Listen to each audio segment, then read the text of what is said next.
Welcome to The Connected Consumer, the show where the future meets technology.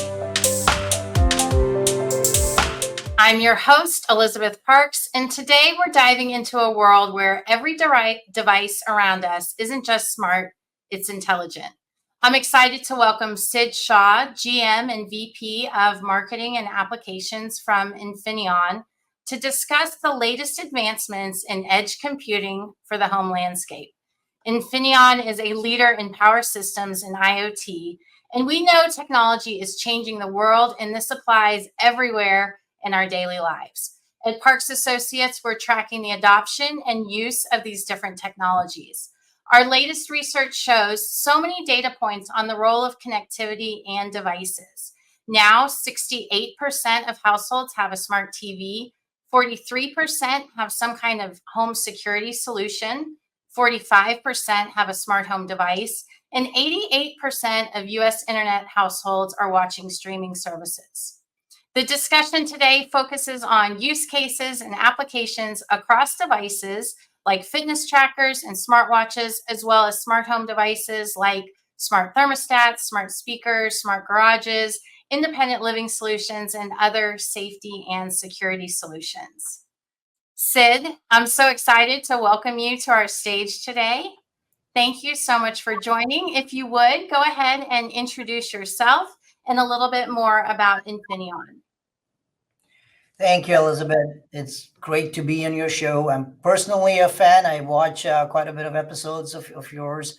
So, hello, everybody. I'm Sid Shaw. I'm the Vice President of Marketing and General Management in Infineon, focused on Connected Secure Systems Division. I'm responsible for the global marketing organization that spans across segments like smart home, health and fitness, industrial, and automotive. I've been in the semi industry for over 20 years and worked with various different customers in different industries. Quick, thank you for introducing Infineon. It's we're a leader in power systems and IoT, and really we provide and focus on providing solutions for various sectors, including energy, mobility, IoT, and our mission is in the end to drive and support decarbonization and digitalization together with our partners. So thank you again. Of course, we're so happy to have you here. And there's a lot to talk about, but let's first start off just with some of the new use cases that we're seeing. There really is an evolution that's going on with different technology solutions. Can you share a little bit about some of the shifts in the technology getting added into hardware and some of the things that we're seeing recently? Sure. Since this is more focused today on health and smart home, let me start with a little bit around health, right? So let's first understand what is really driving the need for these use cases that we're about to talk about, right? It's really in the end, people worldwide are living longer, right? And it's expected that by even 2030, 1 in 6 people will be over the age of 60. Now, becoming older does not automatically equate becoming older in a healthy fashion, right? So healthcare, especially prevention, is getting more important for society. And then this is where IoT, AI equals edge AI can help us stay fitter longer, to be able to prevent and fight these diseases and just remain healthy. We'll talk a little bit about some use cases, some that come to mind or some that I would like to highlight. One is around sleep monitoring service, something that we recently announced our products and services around. And again, what does it do? It improves sleep quality. But in the past, this was a known problem. But you had to go into sleep labs, wear complicated equipment, schedule appointments and things like that. Today, thanks to sensors, AI processing technology, and we'll talk a little bit about what that means, but you can, in the end, do this at home at your convenience.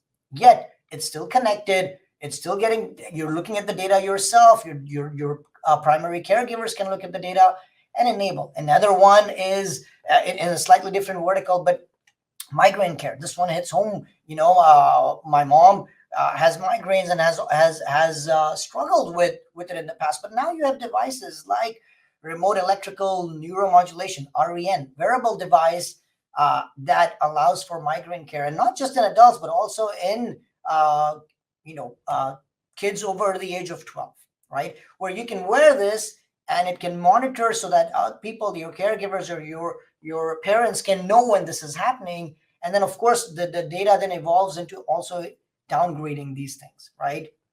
But you're also seeing this in medical equipment now, stethoscopes, right?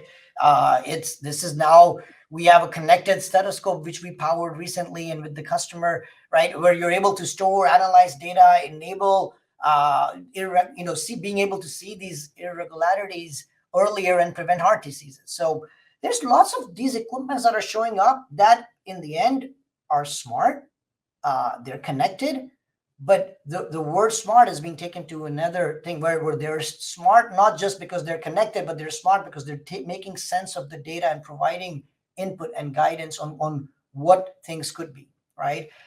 Recently in our customer focused event, October Tech, which we held a week ago, we showcased real time glucose monitoring and lactate sensing by wearables. So literally, you are there, you're wearing it, and you're seeing these data real time. So these things were, in the past, these data were available, just not conveniently available and in real time available. So those are some of the use cases that come to mind. Of course, you can then take this over to smart home context outside as well, right? These things that are devices inside of the home, from connected lights to sprinklers that should be connected to a weather device so they can turn on and off knowing what the temperature is, and when it's raining not use water, to cameras that can sense and monitor and take actions during distress or crisis. All of this holistically brings together a convenient way of living, which is both connected to health and smart home. So again, we'll talk a little bit more about what powers these, but these are some use cases that come to mind when we focus on a healthcare/smart home discussion. Yeah, it's really amazing. Thanks for highlighting those. And I think one of the themes throughout all of the references you made is this additional contextual information, being able to understand some of the details of what's happening when somebody's asleep, or maybe when they're exercising, or maybe if they have some other kind of health issue like a migraine, or any other type of condition that can be monitored. So the context of the information, the ability to transfer data, and then, like you said, to be able to really do something with it. So incredibly powerful, the applications that are coming. Can you share a little bit more on the different things that become important, like perhaps low power, or even form factors, and the way that technology is being rolled out, for instance, with sleep devices, not having to be hooked up to some big old machine, and you can just sleep in your own bed and there's a transmission of data. Can you share a little bit more about maybe what are some of the new things that are becoming more and more important when we talk about connected world and connected living, especially with healthcare? Sure, sure. Thank you. I think, as we go into some of these key requirements that are coming down to us, that are needed to power this change, I think one of the common themes is, in general, digitalization of devices is on a massive rise. I mean, you will have more and more just normal household devices that become smarter because they will then enable a better sense of living, right? But in the end, before we jump into some of these requirements, the biggest requirement personally to me is these normal day-to-day devices that become smarter also need to be extremely seamless in the way you interact with them, right? I'll take a personal example, like, or I think most people can relate to this, right? Like, you get up in the morning and when you go brush your teeth, there is no context switching required in your brain on, oh, I'm doing, like, you're thinking about something. You just go pick up your brush, you put your toothpaste, you do your thing, but you're not context switching. Your brain is actually processing and thinking about something else totally, right? As this device gets connected, now, let's take the example of a connected brush because it's doing all of these other things, and time and zones and all these things. The biggest thing is it should not require context switching. You shouldn't have to now say, oh, I have to turn on an app or I have to do this.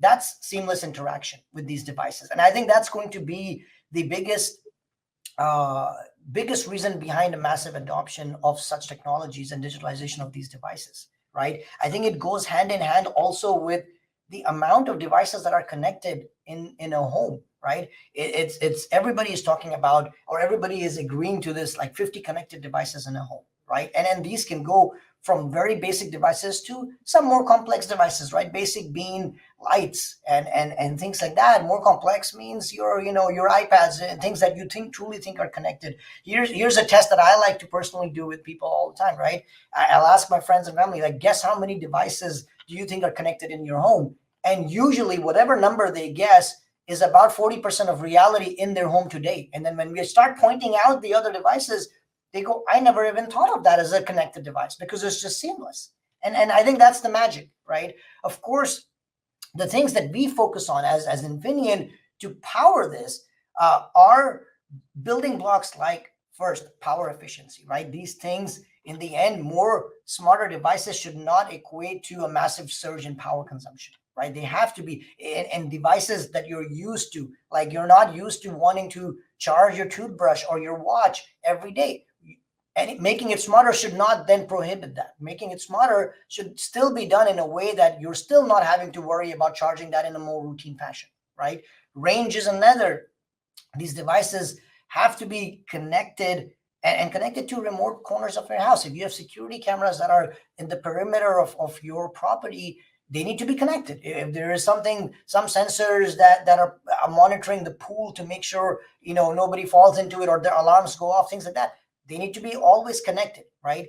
And so long range is a key one. Performance is key, right? The easiest one in performance was what most of us witnessed when we were in the COVID lockdowns, when all of a sudden more devices, more bandwidth started getting used in the home, and you started getting lags that was unacceptable. So similarly, performance is always key, right? Cloud connectivity is key. Now, and I think you touched on this in your introduction, as devices become smarter with the ability to start to think, I think edge AI becomes really important. While these devices are connected to the cloud, you don't always want things going to the cloud. You want these edge nodes, edge devices in the home to be able to process some things and be smart. And it's why, because the latency will be low, right? You don't have to always go back and forth to the cloud.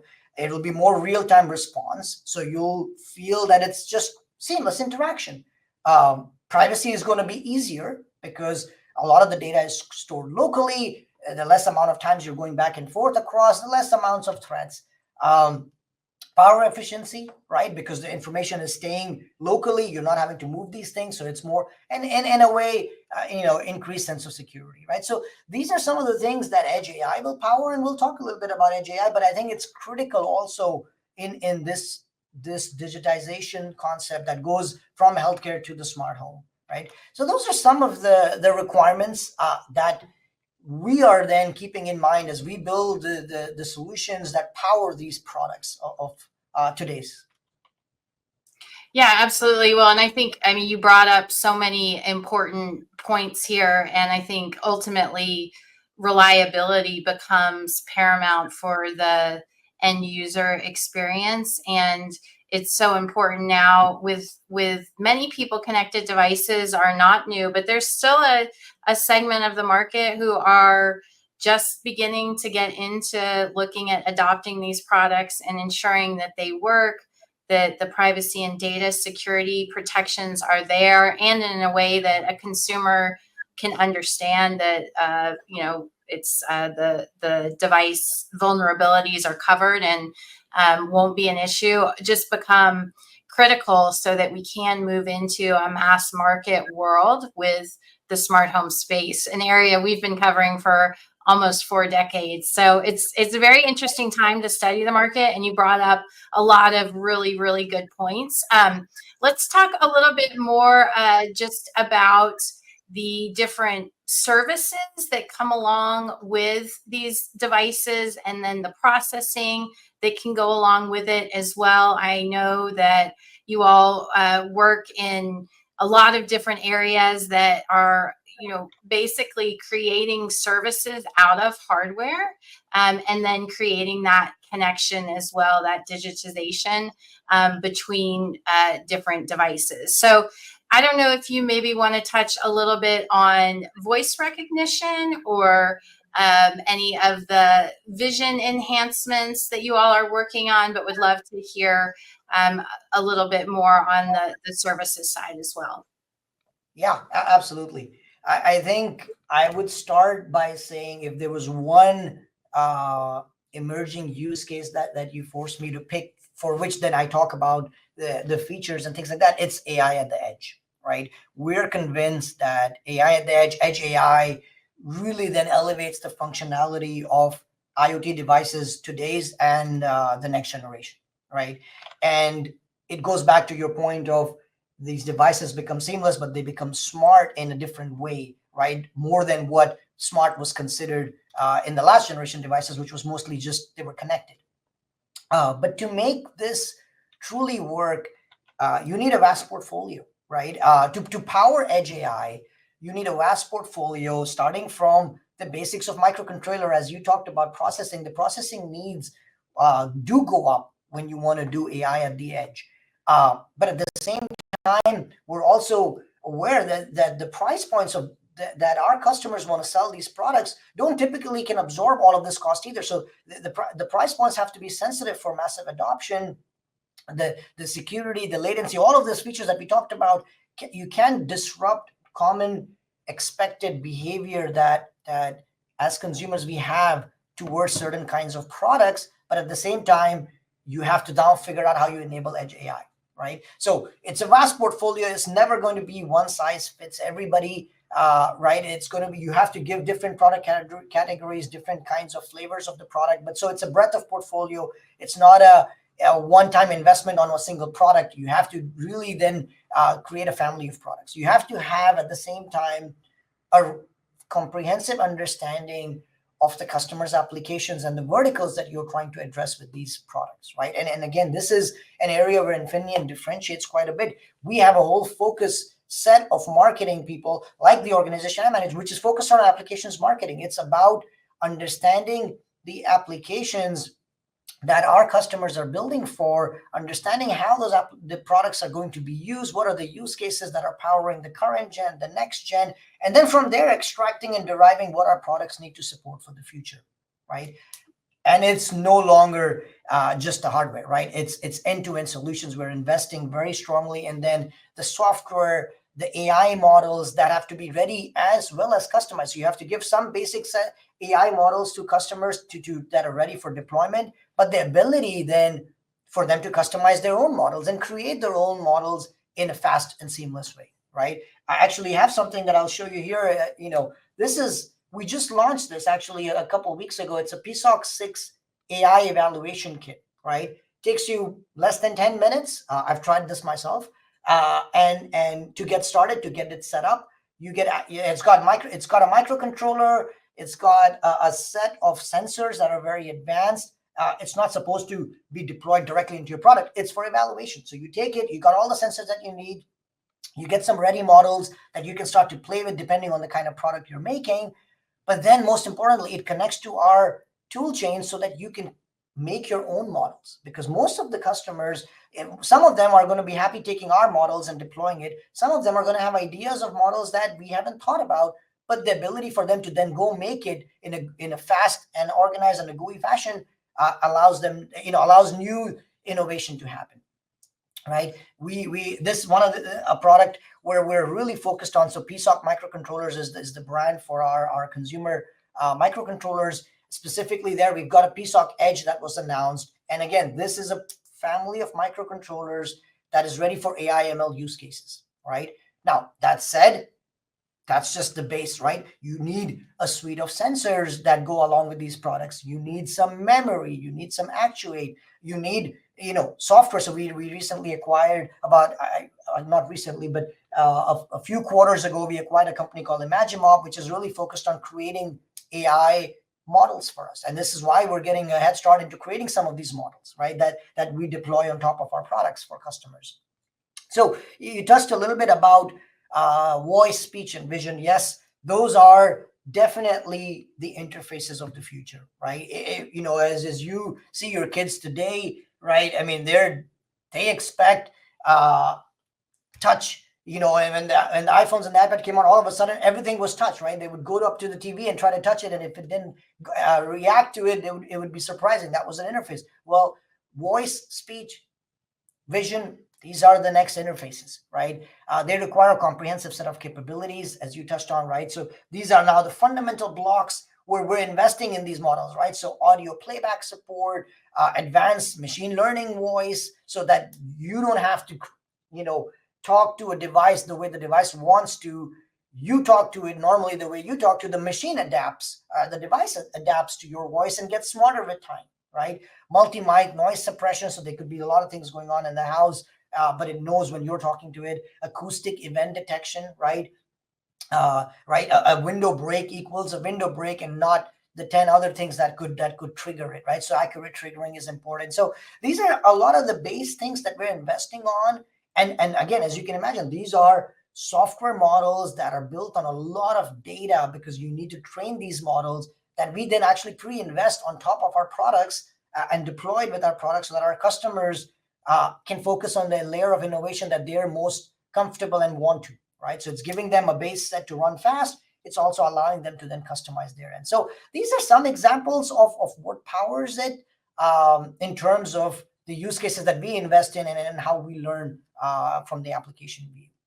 Yeah, well, what you're saying is really interesting, and I love how you're able to meet really all of your customers' needs, whether they're a very big player who has lots of money to invest, or a small player who might be taking their first step. And so that availability of choice in technology options, I think, is critical, and we want to make sure that the small companies have as much of an opportunity to introduce new products into the market, because we know a lot of the most innovative companies start out as small businesses and introducing something very new. And so we love that you're able to meet all of your customer needs in a way that is very friendly for their own budgets, and deployments of new technology. I do want to talk a little bit about where the growth is coming from, and in particular the Matter standard, because this is an important topic for the smart home. Interoperability has been the age-old problem for moving some of these solutions to mass market, because there wasn't the way for them to communicate together seamlessly in the name of the user experience. And so tell me a little bit more about how, first, what is Matter, and how do you see that helping to drive the market forward? Sure. I'm with you, right? It's with this explosion that is happening around us of connected devices. I think the key word is seamless, right? The more seamless they are, where you don't even know, you don't even comprehend that some of these are smart. They're just making your life better and easier, and more efficient. That's the key, right? And part of that is commonality in the way these things are built, right? And so you touched on Matter, which is it's a standard. It's built around a shared belief that smart home devices should be secure, they should be reliable, and seamless to use, right? And in the end, it's a standard. And what is it? It's building upon Internet Protocol, IP.